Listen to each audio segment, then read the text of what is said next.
I would like to talk a little bit about Doctor Who. Big surprise.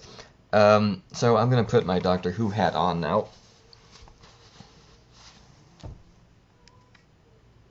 Matt Smith's final adventure as the Doctor. To be honest, it was kind of a mixed bag. Taken on its own merits, it really wasn't that good of an episode. And I think this is because of many of the flaws are what I would perceive as flaws regarding the characterization of the Doctor, as we've seen during Stephen Moffat's stewardship of the show. Moffat seems fond of depicting the Doctor as a study in extremes, a kind of seesaw, vacillating back and forth between goofus and gallant. The Doctor is usually comic relief in his own show, until the point where he needs to be an invincible superhero, a force of nature. Then he becomes such. Though I have to admit, I find it ironic that in a show about a man who's so intelligent that he thinks his way out of problems, that this program relies so heavily on Deus Ex Machinas emerging directly from its butt. It's just coming out of nowhere. Well, okay, never mind. I'll get to that. What I'm talking about right now, the real problem I've had with Matt Smith's portrayal as the Doctor, and I don't think this is a problem with Matt Smith himself. I really did enjoy his Doctor. It's the way that he's written, and I think it's more Stephen Moffat's problem than it is Matt Smith's. Because I saw this with David Tennant screwing up by misidentifying Zygons, accusing random people of being Zygons when he couldn't get right which person was the Zygon. And even John Hurt, an actor with so much dignity, he sees the interface of the moment. He says, "You're not supposed to be here. Oh, you got to get out of this barn. What are you doing here? That's a mega super weapon. I can't figure out. Oh no, you are the mega super weapon." Oh, it's just enough.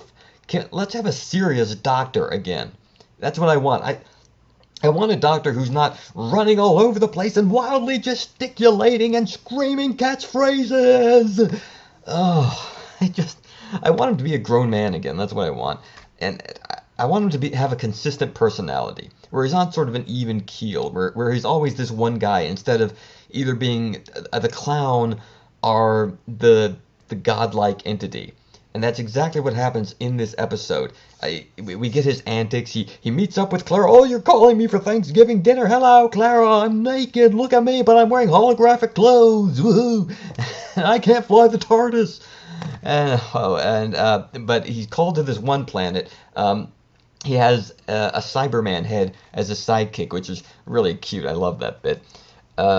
He goes to this town called Christmas on a planet called Trenzalore, which is supposed to be where he's going to die.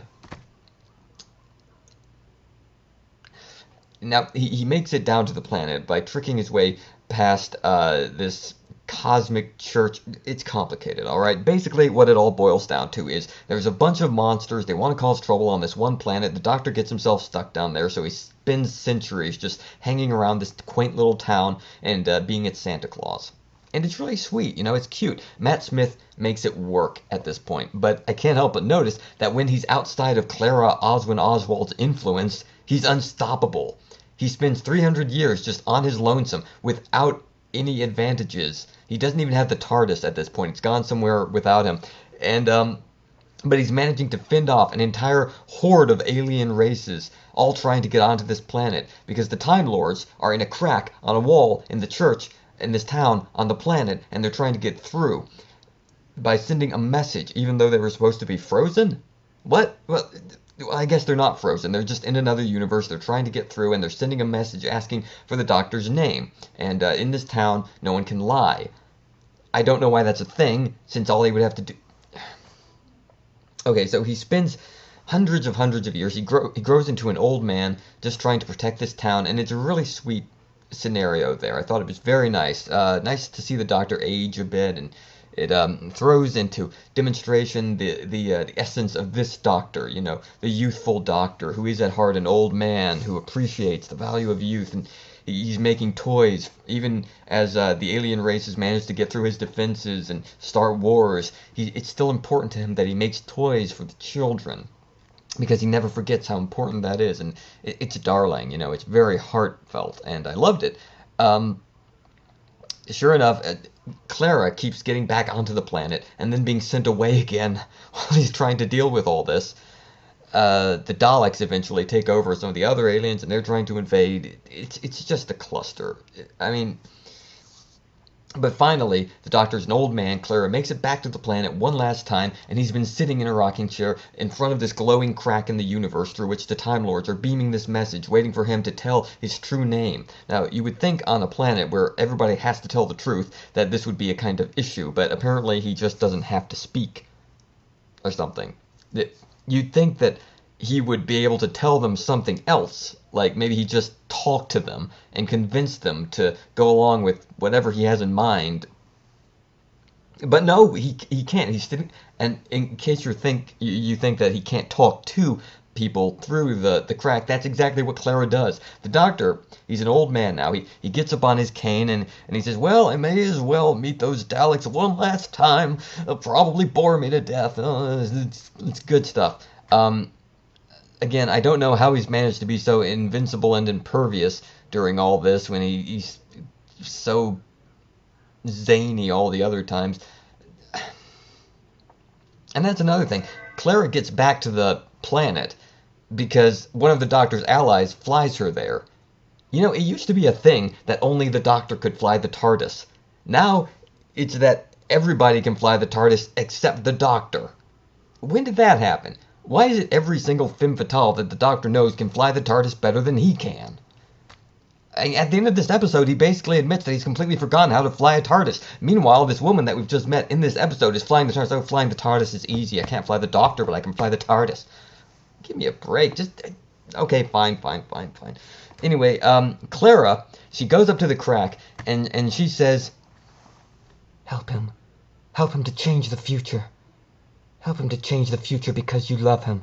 You should love him because he's the Doctor, and that's all you need to know." And I guess the guy sitting behind the crack, the Time Lord switchboard operator, has just been sitting by there reading romance novels, and he hears this. Okay, I'll put that request for extra regeneration energy through, because at this point the Doctor's supposed to be at the end of his lives. Yeah, the 11th Doctor. He's actually the 12th Doctor on his 14th life. Wibbly wobbly timey wimey. And okay, so they close up the crack. The crack opens in the sky, and they beam in regeneration energy. And this is as the Daleks are in the sky, flying around, shooting all around them. And the Doctor's saying, "You're gonna shoot me or what, you whippersnappers?" And of course, they don't shoot him. They never shoot him. The Daleks don't ever just shoot him. They've shot him maybe once, thousands of years. They managed to shoot him on the side once, and he managed to figure a way out of it. That was with David Tennant. But, they send him regeneration energy, and I was hoping it would be more climactic, solving the whole 13 lives things, because that's sort of been a big deal that we've been leading up to throughout the entirety of the show. But, okay, he gets his second win, and he uses his regeneration energy to kill all the Daleks. Seriously, he beams it up into this ship, destroys the Dalek mothership, and all the Daleks flying around. He basically incinerates all the Daleks, sends a gust of wind, which... Yeah, as I was saying, it seems like there should be a few Daleks just hanging around, but no, he killed them all just by knocking them over with his super powerful regeneration energy. That's a thing now too. Apparently, every regeneration has to be bigger than the last one. When Christopher Eccleston passed on the role, he exploded in golden light. When David Tennant passed on the role, he destroyed the TARDIS. Now, Matt Smith has destroyed an entire town. When Peter Capaldi goes, he's going to blow up a planet. But anyway, Matt Smith, he's regenerated, he's become young again. It's nice to see them changing the rules of the regeneration a little, because I was getting a little sick with the same old glowy explosion of golden power deal. And Matt Smith, he has a beautiful scene in the TARDIS with Clara, and he sees the little girl, Amy Pond, one last time in a hallucination, and it's really sweet. He takes off his tie. Beautiful moment. Great. Just great. I think Matt Smith really steals it in this episode when he's not being forced to act like a jackass. Anyway, then Pop, he regenerates into Peter Capaldi, who I didn't really much care for during the few minutes that we had him for, but you know what? I think that probably means that I'll love him as the Doctor. That's all I got to say, really.